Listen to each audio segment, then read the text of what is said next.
ಒಳ್ಳೆ ನಾಲ್ವಡಿ ಕೃಷ್ಣರಾಯರು ಒಡವೆ ಪ್ರಶಸ್ತಿ ಅದ್ರ ಬಗ್ಗೆ ಮಾತಾಡ್ತಾ ಇದ್ದೀನಿ. ಯಾಕಪ್ಪ ಯಾಕೆ ಈ ರೀತಿಯ ಪುನರಾವರ್ತನೆ ಆಗ್ತಿದೆಯಲ್ಲ ಸರ್ ದರ್ಶನ್ ಅವರ ವಿಚಾರ ಅಲ್ಲ ಸರ್, ಯಾಕೆಂದರೆ ನೀವು ಕೂಡ ಚಂದನವನನ್ನು ಎಷ್ಟು ಕಷ್ಟಪಟ್ಟು ಕಟ್ಟಿದ್ದೀರಿ ಅಂತ ವಿವರಣೆ ಕೊಟ್ಟರಿ. ಆ ಚಂದನವನಕ್ಕೆ ಈ ರೀತಿ ಬ್ಲ್ಯಾಕ್ ಮಾರ್ಕ್ ಬರ್ತಿದೆಯಲ್ಲ.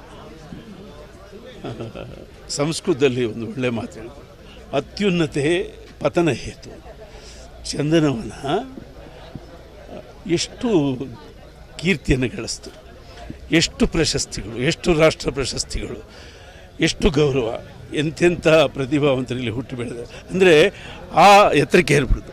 ಅಷ್ಟು ಎತ್ತರಕ್ಕೆ ಏರಿದ ಮೇಲೆ ಎಲ್ಲೋ ಒಂದು ಕಡೆ ಅಲ್ಲಿಂದ ಕೆಳಗೆ ಬೀಳಬೇಕಾಗುತ್ತೆ.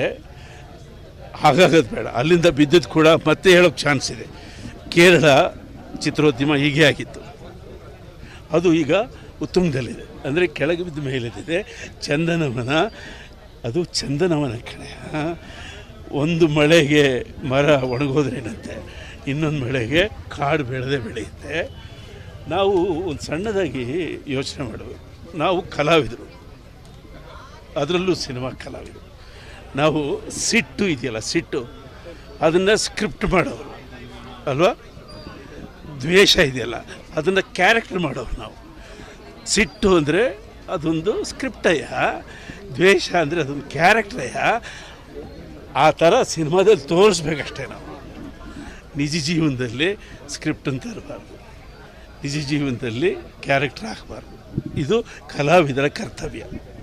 ಓಕೆ, ದರ್ಶನ್ ಅವ್ರನ್ನ ಹಿಂಬಾಲಿಸಿದ್ಯಾ ಅಂತಲ್ಲ ಸರ್ ಈ ಕಳಂಕ ಅನ್ನೋದು. ದರ್ಶನ್ ನನ್ನ ಮಗು ಅಂತ ತಿಳ್ಕೊಳ್ಳಿ.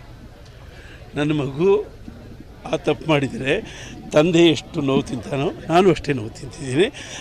ಆ ಮಗು ಕೂಡ ಅಷ್ಟೇ ನೋವು ತಿಂತಾ ಇರುತ್ತೆ. ನಾವು ಆತ ಕೊಟ್ಟಿರುವ ಕೊಡುಗೆ ಇದೆಯಲ್ಲ, ಆ ಕೊಡುಗೆ ಒಳ್ಳೆ ನಾಲ್ವಡಿ ಕೃಷ್ಣರಾಯರು ಒಡವೆ ಪ್ರಶಸ್ತಿ ಅದ್ರ ಬಗ್ಗೆ ಮಾತಾಡ್ತಾ ಇದ್ದೀನಿ. ಯಾಕಪ್ಪ ಯಾಕೆ ಈ ರೀತಿಯ ಪುನರಾವರ್ತನೆ ಆಗ್ತಿದೆಯಲ್ಲ ಸರ್ ದರ್ಶನ್ ಅವರ ವಿಚಾರ ಅಲ್ಲ ಸರ್, ಯಾಕೆಂದರೆ ನೀವು ಕೂಡ ಚಂದನವನನ್ನು ಎಷ್ಟು ಕಷ್ಟಪಟ್ಟು ಕಟ್ಟಿದ್ದೀರಿ ಅಂತ ವಿವರಣೆ ಕೊಟ್ಟರಿ. ಆ ಚಂದನವನಕ್ಕೆ ಈ ರೀತಿ ಬ್ಲ್ಯಾಕ್ ಮಾರ್ಕ್ ಬರ್ತಿದೆಯಲ್ಲ. ಸಂಸ್ಕೃತದಲ್ಲಿ ಒಂದು ಒಳ್ಳೆ ಮಾತು ಹೇಳಿ, ಅತ್ಯುನ್ನತೆ ಪತನ ಹೇತು. ಚಂದನವನ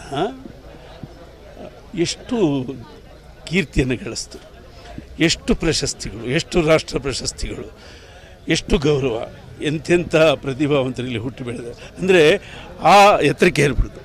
ಅಷ್ಟು ಎತ್ತರಕ್ಕೆ ಏರಿದ ಮೇಲೆ ಎಲ್ಲೋ ಒಂದು ಕಡೆ ಅಲ್ಲಿಂದ ಕೆಳಗೆ ಬೀಳಬೇಕಾಗುತ್ತೆ.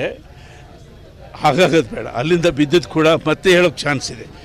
ಕೇರಳ ಚಿತ್ರೋದ್ಯಮ ಹೀಗೆ ಆಗಿತ್ತು, ಅದು ಈಗ ಉತ್ತುಂಗದಲ್ಲಿದೆ. ಅಂದರೆ ಕೆಳಗೆ ಬಿದ್ದ ಮೇಲಿದೆ. ಚಂದನವನ ಅದು ಚಂದನವನ ಕಡೆ. ಒಂದು ಮಳೆಗೆ ಮರ ಒಣಗೋದ್ರೇನಂತೆ, ಇನ್ನೊಂದು ಮಳೆಗೆ ಕಾಡು ಬೆಳೆಯುತ್ತೆ. ನಾವು ಒಂದು ಸಣ್ಣದಾಗಿ ಯೋಚನೆ ಮಾಡಬೇಕು. ನಾವು ಕಲಾವಿದರು, ಅದರಲ್ಲೂ ಸಿನಿಮಾ ಕಲಾವಿದರು. ನಾವು ಸಿಟ್ಟು ಇದೆಯಲ್ಲ, ಸಿಟ್ಟು ಅದನ್ನು ಸ್ಕ್ರಿಪ್ಟ್ ಮಾಡೋರು ಅಲ್ವಾ. ದ್ವೇಷ ಇದೆಯಲ್ಲ ಅದನ್ನು ಕ್ಯಾರೆಕ್ಟರ್ ಮಾಡೋರು ನಾವು. ಸಿಟ್ಟು ಅಂದರೆ ಅದೊಂದು ಸ್ಕ್ರಿಪ್ಟಯ್ಯ, ದ್ವೇಷ ಅಂದರೆ ಅದೊಂದು ಕ್ಯಾರೆಕ್ಟರಯ್ಯ. ಆ ಥರ ಸಿನಿಮಾದಲ್ಲಿ ತೋರಿಸ್ಬೇಕಷ್ಟೇ ನಾವು. ನಿಜ ಜೀವನದಲ್ಲಿ ಸ್ಕ್ರಿಪ್ಟ್ ಅಂತ ಇರಬಾರ್ದು, ನಿಜ ಜೀವನದಲ್ಲಿ ಕ್ಯಾರೆಕ್ಟರ್ ಹಾಕಬಾರ್ದು. ಇದು ಕಲಾವಿದರ ಕರ್ತವ್ಯ. ಓಕೆ, ದರ್ಶನ್ ಅವ್ರನ್ನ ಹಿಂಬಾಲಿಸಿದ್ಯಾ ಅಂತಲ್ಲ ಸರ್ ಈ ಕಳಂಕ ಅನ್ನೋದು. ದರ್ಶನ್ ನನ್ನ ಮಗು ಅಂತ ತಿಳ್ಕೊಳ್ಳಿ. ನನ್ನ ಮಗು ಆ ತಪ್ಪು ಮಾಡಿದರೆ ತಂದೆ ಎಷ್ಟು ನೋವು ತಿಂತಾನೋ ನಾನು ಅಷ್ಟೇ ನೋವು ತಿಂತಿದ್ದೀನಿ.